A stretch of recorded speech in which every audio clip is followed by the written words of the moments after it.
Hello and welcome to my channel. My name is Everett, but you can call me Ev. Today we're going to be drawing a very special cryptid, but not only are we going to be drawing this cryptid, we're going to be talking about him as well. More specifically, getting down to the bottom of how Bigfoot became king of the cryptids.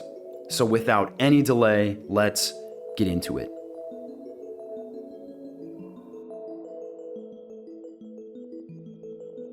When did you first learn about Bigfoot? Do you remember? Wait, wow, you do? Because I don't.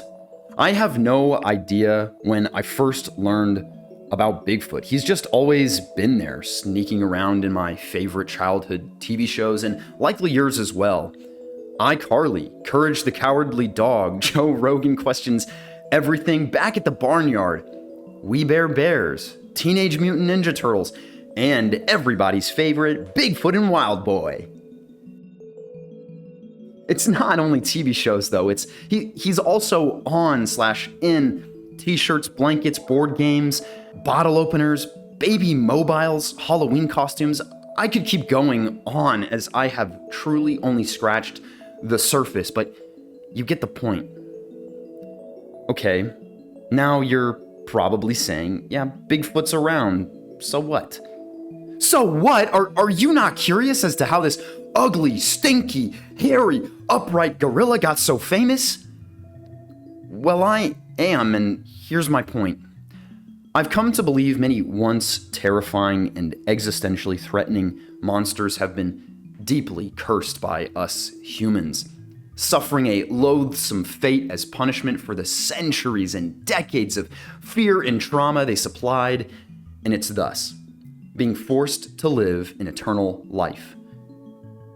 Okay, let me explain. Not in our minds as a terrifying beast, but instead mutated, filed down, rendered impotent as a result of being blasted and pumped out onto tchotchkes, t-shirts, and TV shows. No rest for the wicked. They live, but only as hollow shells.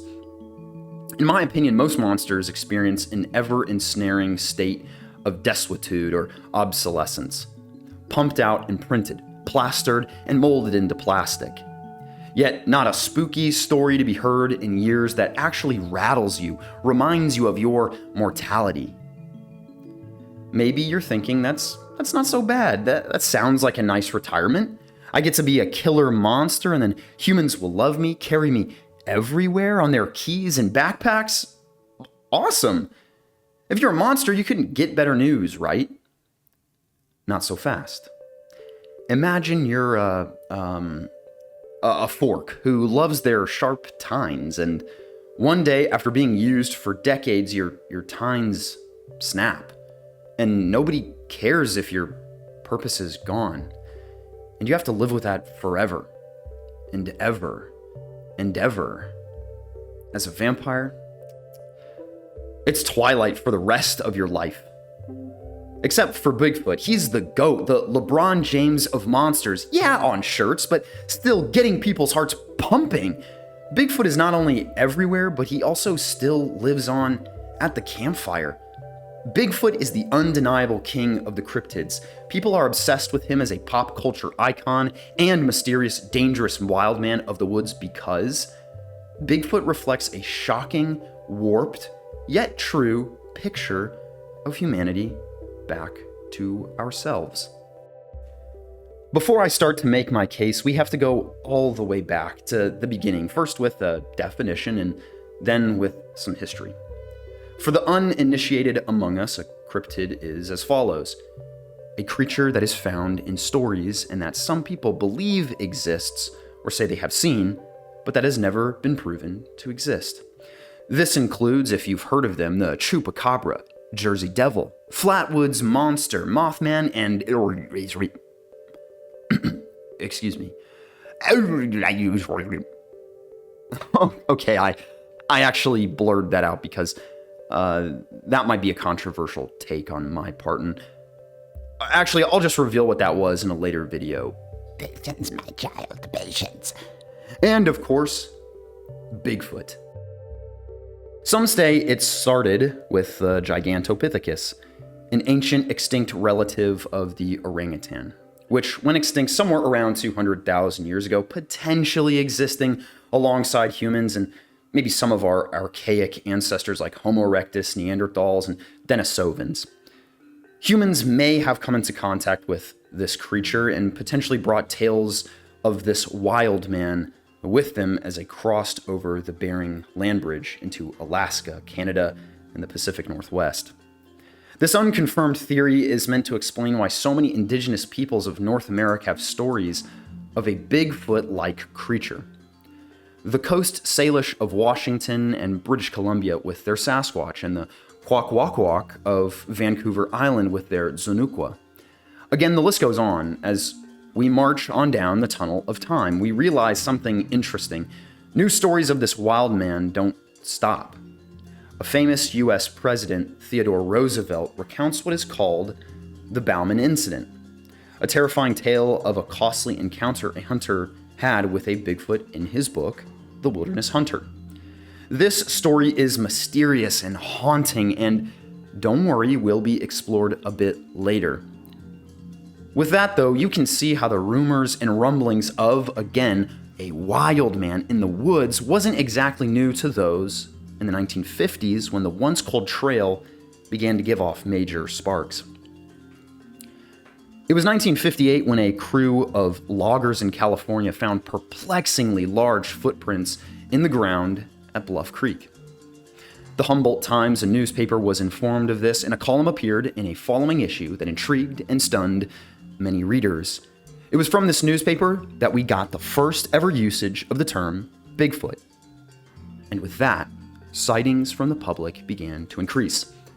About 10 years later, in 1967, a bit of footage was released showing what looked to be a female Sasquatch walking at the edge of a California tree line. It took the nation by storm. That was it. Finally, some concrete evidence, right? This footage, known as the Patterson-Gimlin film, after the men responsible for its production, is today viewed quite skeptically. A man named Bob Hieronymus claims that he donned a gorilla suit and walked from left to right with the film rolling. Yet, surprisingly, the footage and footprints left behind remain to the convinced that this is the best evidence of Bigfoot to date. A guy even passed a lie detector test on national TV, claiming he wore the suit. About whether you were the Bigfoot shown in the 1967 Patterson film. Yes. But the film continues to fascinate people. How confident are you this film's real? At this point, I'm as confident as I can be, short of having stood on the sandbar with Roger and Bob and witnessed it myself. That's Jeff Meldrum, a professor of anatomy and anthropology at Idaho State. He's known for being one of the few academics to openly study Sasquatch. For Bigfooters around the world, the Patterson-Gimlin film is not only real, it's one of the strongest pieces of evidence of the existence of an undiscovered giant walking ape on the planet. So what do people in this contemporary time think of Bigfoot? I have a few examples for you. Les Stroud.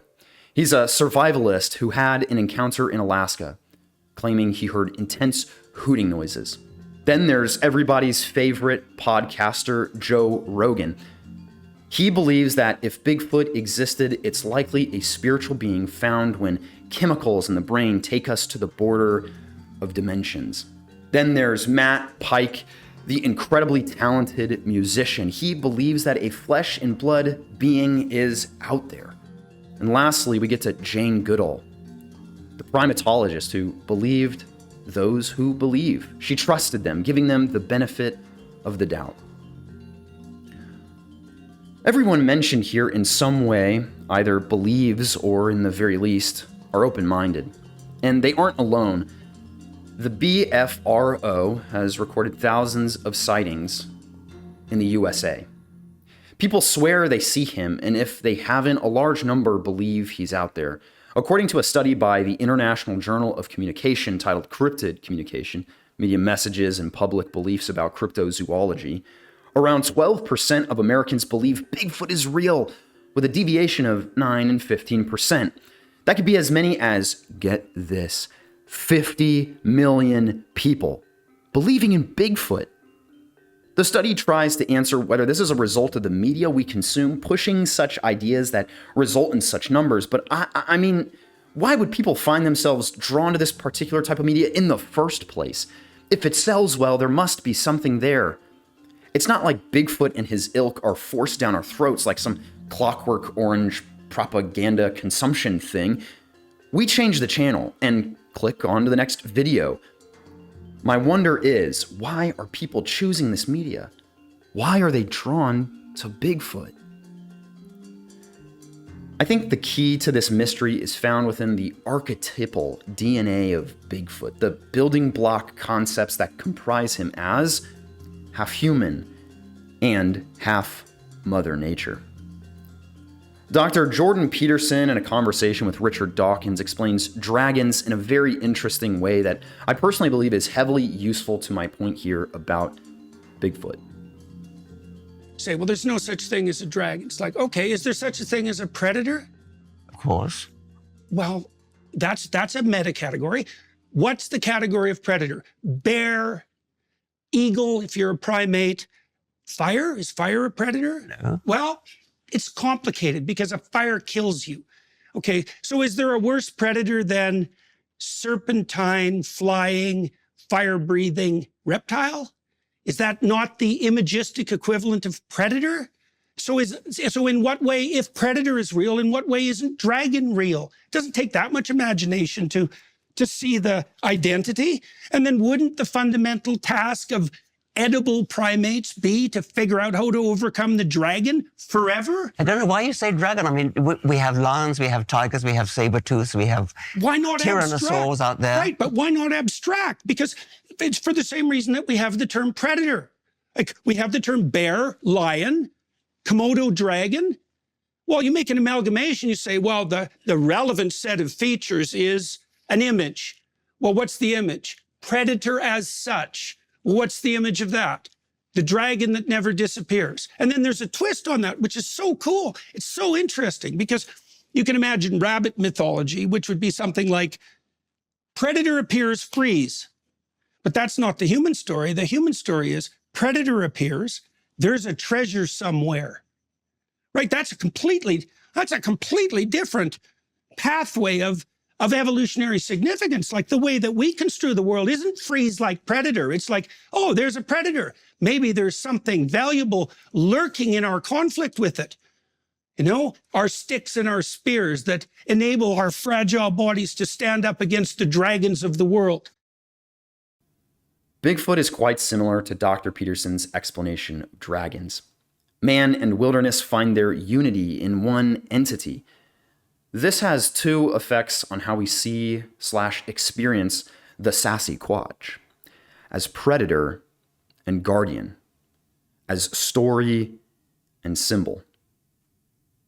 I mentioned earlier I don't expressly remember when I first learned of Bigfoot, but I do remember vividly the first time I became aware of cryptids. It was 2006, at my first Scholastic book fair, and immediately there was one book that jumped out at me. I knew my parents would never buy it. At that time, I rarely slept in my own bed, and they likely didn't want to add any fuel to that fire.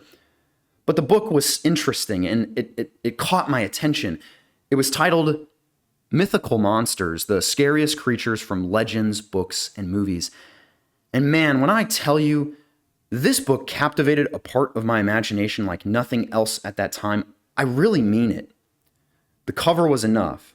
My curiosity piqued. I took it off the shelf and flipped through the pages. Chills down my spine and legs. Tingling excitement rippled through my 7-year-old body with each turn of the page. I haven't seen this book in probably 10 years or more, and some of the illustrations are just as clear in my mind as they were when I looked at them all those years ago. It may sound silly, but I think that was the first time in my life I actually felt like a prey animal. The evolutionary lessons of my ancestors rose to the occasion. Convinced I must have been looking at something real, pages of a book or flesh and blood lion, it made no difference. I was awestruck looking at the illustrations and knew that the depictions I was looking at were of very dangerous beings. Speaking of dangerous predators, the deadliest animal to humans, if you can believe it or not, is the lowly mosquito, the culprit of millions of malaria deaths annually. It's a shame. But you know what else is perhaps even more of a shame? The animal in second place. Humans. From murder to war and genocide, we are a deadly species. Yet this is not to mention that we also subjugate and enslave others, abuse and conquer nations, and destroy natural land. Mosquitoes have wrecked some habitats, of course, but generally they don't do all of that other stuff. We are far more dangerous to people than mosquitoes are. And while this is the safest time in human history, this memory and trauma is baked into us. Even in the Bible, the first human death is at the hands of another. It's as true for us today as it was for civilizations throughout history. Sometimes the worst predator is the one in the midst of your own tribe.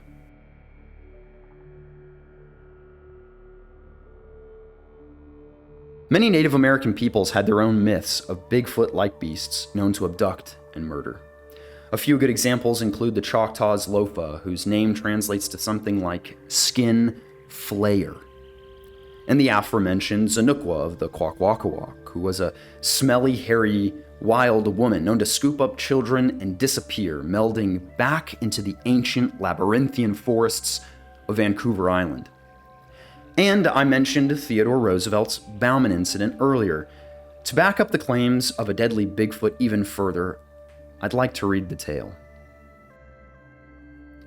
It was told to me by a grizzled, weather-beaten old mountain hunter named Bauman, who was born and had spent all of his life on the frontier. He must have believed what he said, for he could hardly repress a shudder at certain points of his tale. Bauman and his partner were trapping in a remote valley in Montana when they discovered something was disturbing their camp. They found huge, two-legged footprints circling the area. At first they assumed it was a bear, but then soon realized that the creature walked upright and moved silently and intelligently. Each night they were harassed by this unseen stalker. At one point, Bauman glimpsed the creature standing upright in the shadows, watching him. The men took turns keeping guard, feeling an increasing sense of dread. On the final night, Bauman left his partner alone at camp while he checked their traps. When he returned, he found his friend dead, his body savagely broken. He had been killed by a blow that crushed in his throat. His neck was broken, and there were monstrous footprints in the soft earth near the body. The beast evidently had taken him unaware, after which it had not eaten the body but had thrown it around and gone off into the woods. Bauman fled in terror, never to return to the valley. To reiterate, just as the dragon is an amalgamation of deadly animals, so too is Bigfoot, depicted as a wild man, human-like, complete with arms and legs, standing upright yet capable of the violence and malevolence of a cunning and scheming human heart, yet something else is there. We can see this aura, a crushing, unforgiving malice that fills the air. It is impartiality, indifference. This is the wilderness. The wilderness humans have had to face for millennia, and still do. For anyone who has heard of the Missing 411 work of David Paulides, it's a can of worms, and to be honest, I'm not equipped to dive into it here, but I bring it up, however, for one specific reason. The research was started by a retired police officer, again named David Paulides. It was after a park ranger had tipped him off to the mounds of incidences of failed search and rescue missions within national parks. His extensive work reveals patterns that show just how dangerous the outdoors can be for the ill-equipped. Bodies turn up in hard-to-reach places, sometimes missing articles of clothing or having inexplicable injuries. Search dogs unable to find any scents. And for some cases, bodies eventually being located in spots that had been checked numerous times. While David Paulides was, coincidentally, a Bigfoot believer, he never let his belief cloud his explanation. He wanted his research to be taken seriously. Regardless of the reason for the missing cases of the missing 411 work of David Paulides, there's no doubt that the wilderness is grinding. It is impartial, and it will chew you up if you're not ready. Nature may feel cold, distant, and if personified, predatory. But we know that is only half the story. Nature is beautiful. I don't have to convince you of this. Sunsets, sunrises, rainforests, taigas, the Appalachian Mountains, the Patagonian Andes. We love nature, but as the oceans warm and more species go extinct, we realize just how precious and vulnerable it all is. The internet age has also pushed many to return to core human experiences, like having a farm and raising a family in a remote location where nature abounds. Touch grass and get your head out of the brain rot. Somewhere along the lines, Bigfoot has become less terrifying. Are we beginning to relate to him? The iconic strut from Patty in the Patterson-Gimlin footage is what really brought Bigfoot out of the mysterious and elusive and into the world of the symbol. Most of the memorabilia of Sasquatch we see is that of a wandering spirit, rendered permanently in a state of motion forward. Bigfoot has become a mascot for the outdoors like that of Smokey the Bear, but while Smokey wants to prevent forest fires, Sasquatch just wants to be left alone in the nature he loves. And while the wilderness has chewed up and consumed many human lives, we know the wilderness has greatly suffered as a result of us. The human heart can be scheming and malevolent, but it is also capable of immense and profound love.